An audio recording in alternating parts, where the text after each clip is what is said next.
เผาใจฮ้อนเด้อน้องงามคำมื้อนี้เมียอายมานำนั่งอยู่ข้างๆให้ห่างไว้ก่อนย่านเมียสงสัยความสัมพันธ์เฮาสิเดือดร้อนทำท่าบ่ฮู้กันมาก่อนเพราะตอนนี้เมียอายมานำเจ้าก็ฮู้ดีตอนที่คบกัน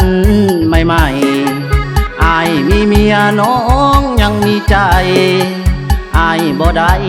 เป็นคนใจดำที่บ่ทักทายให้เข้าใจเด้องามคำมื้อนี้เมียอายมานำทำเสยย้อนความจำเป็นอยากเข้าไปหาไปเว้ากับน้องเนื้อเย็นแต่ถ้าเมียเห็นคงจบแท้ความฮักเฮามางานมือนี้คงบ่สะดวกนงเยาที่คอยและเจ้าสิเข้ามานั่งห่วมวงขอบอกตรงมื้อนี้ออกลายบ่ได้เอาไว้งานใหม่ที่เมียบ่ได้ไปนำสิเข้าไปปอบเอาใจแต่น้องงามคำมื้อนี้เมียอายมานำงามคำน้องจงเข้าใจ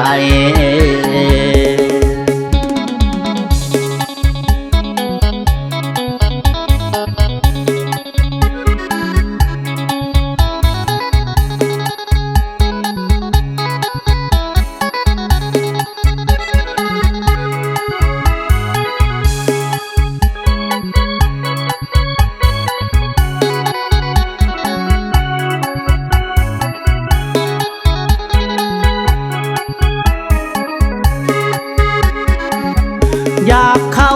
ไปหาไปเว้ากับน้องเนื้อเย็นแต่ถ้าเมียเห็นคงจบแท้ความฮักเฮามางานมือนี้คงบ่สะดวกนงเยาที่คอยและเจ้าสิเข้ามานั่งห่วมวงขอบอกตรง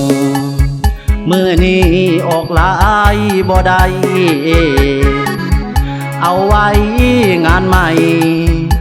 ที่เมียบ่ได้ไปนำสิเข้าไปปอบเอาใจแต่น้องงามคำมื้อนี้เมียอายมาน